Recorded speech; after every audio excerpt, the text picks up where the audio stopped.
آپ سب نے اپنی زندگی میں گوشت تو ضرور کھایا ہوگا، اور اس گوشت سے ریلیٹڈ ایک بہت ہی انٹرسٹنگ سٹوری ہے۔ آج سے ہزاروں سال پہلے، یعنی انسانوں سے بھی پہلے، کچھ مخلوقات تھی، گوبلنز، جو کہ انسانوں کی طرح ہی تھے۔ ان کے بھی گھر تھے، ان کے بھی بادشاہ تھے، اور وہ بھی گوشت کھاتے تھے، لیکن پکا ہوا گوشت نہیں بلکہ کچا، کیونکہ اس وقت انہیں آگ کی مدد سے گوشت پکانے کا طریقہ ہی معلوم نہیں تھا۔ اس وقت ایک بادشاہ تھا، زوران، جو کہ بہت ظالم تھا اور اس کا کافی رعب تھا، اور ہمارا مین کیریکٹر راوا بھی اسی کے ملک میں رہتا تھا۔ راوا بہت ہی ذہین اور ہوشیار بچہ تھا، اور اس کا باپ ایک چرواہا تھا جو کہ بھیڑ بکریاں چراتا، بیچتا، اور سارے لوگ کچا گوشت ہی کھاتے تھے، اور انہیں یہ سب بہت نارمل لگتا تھا۔ راوا کے اندر یہ بات بھی تھی کہ اسے آگ کے ساتھ کھیلنا بہت پسند تھا۔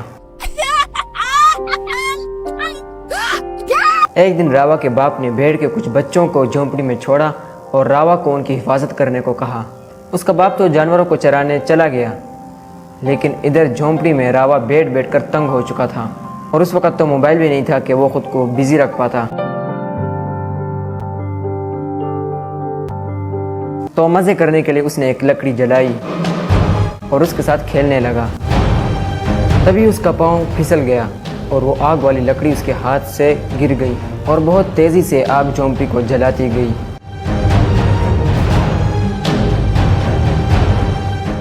راوا نے کسی طرح خود کو تو بچا لیا، لیکن اسے بہت ڈر لگ رہا تھا، کیونکہ وہ بھیڑ کے بچوں کو بچا نہ سکا، اور اس کا باپ ابھی گھر آنے ہی والا تھا۔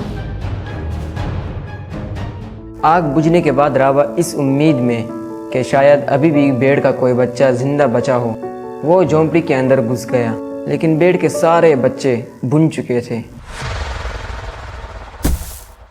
راوا کو خود پر بہت غصہ آیا، اور اس نے بھیڑ کے کچھ گوشت کو کاٹا، اور یہاں پہلی بار کوئی پکا ہوا گوشت کھانے والا تھا۔ جیسے ہی پہلی بار راوا نے پکا ہوا گوشت کھایا، اسے یہ گوشت اتنا اچھا لگا کہ وہ بغیر رکے کھاتا ہی گیا۔ I so like that sideline. I'm sad. تبھی راوا کا باپ جانوروں کو لے کر واپس آیا، اور جب اس نے یہ سارا منظر دیکھا، اور اس کے بعد اس نے یہ دیکھا کہ راوا مزے سے بیٹھ کر گوشت کھا رہا ہے، تو اس کا غصہ اور بھی بڑھ گیا۔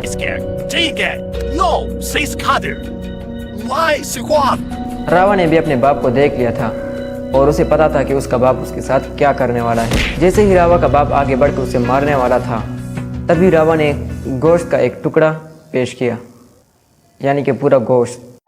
اس کا باپ بھی بہت بھوکا تھا، اور اسے بہت زیادہ اچھی اسمیل بھی آ رہی تھی، تو وہ خود کو روک نہ سکا۔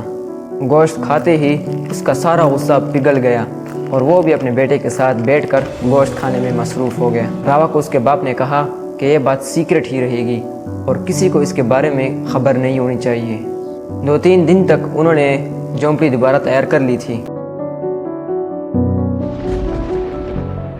اور اب راوا کے باپ کو دوبارہ پکا ہوا گوشت کھانا تھا۔ تو اس بار انہوں نے ہی ایک بھیڑ کو جھونپڑی میں چھوڑا اور جھونپڑی کو آگ لگا دی، کیونکہ انہیں لگتا تھا کہ یہی ایک طریقہ ہے جس سے گوشت کو روسٹ کیا جا سکتا ہے۔ خیر، باپ بیٹے نے مزے سے گوشت کھائے، لیکن یہ راز 1 مہینے سے زیادہ راز نہ رہ سکا، کیونکہ آس پاس کے لوگ ہر ہفتے جھونپڑی میں لگی ہوئی آگ دیکھتے، اور انہیں شک ہونے لگا کہ کچھ تو گڑبڑ ہے دیا۔ ایک دن راوا کا باپ جب جھونپڑی کو آگ لگا رہا تھا، تو ایک شخص چھپ چھپ کر انہیں دیکھ رہا تھا۔ پہلی بار دیکھنے پر اس شخص کو لگا کہ یہ باپ بیٹے کو جادو ٹونا کر رہے ہیں، لیکن جب اس نے غور سے دیکھا کہ انہوں نے بھیڑ کے ساتھ کیا کیا ہے، تو وہ ان کے جانے کا انتظار کرنے لگا۔ جیسے ہی باپ بیٹے وہاں سے نکلے، یہ شخص تیزی سے ان بچے ہوئے گوشت کی بوٹیوں کی طرف بھاگا، اور جب اس نے بھی پہلی بار پکا ہوا گوشت کھایا تو اس کا بھی وہی ایکسپیرینس تھا۔ یہ شخص خبر پھیرانے میں بہت تیز تھا، وہ جلدی جلدی اس گوشت کو لے کر گاؤں کی طرف تیزی سے بھاگا۔ اور گاؤں والوں کو راوا اور اس کے باپ کے سارے کارناموں کا بتا دیا، اور کچھ لوگوں کو وہ گوشت کھانے کے لیے بھی دیا۔ لوگوں کو بھی وہ گوشت کافی پسند آیا، اور وہیں پر ایک سپاہی بھی کھڑا تھا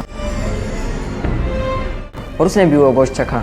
اب وہ اپنے بادشاہ زوران کو خوش کرنے کے لیے اس شخص سے وہ گوشت چھین لیا اور بادشاہ کے دربار میں پہنچ گیا،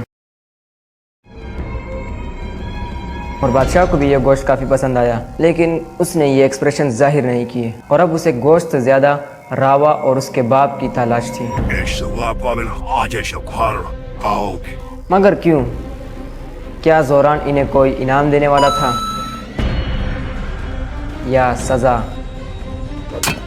یا کچھ ایسا ہونے والا تھا جو آپ کے ذہن میں ہے اور وہ اس آدھی سٹوری کو مکمل کر سکتا ہے؟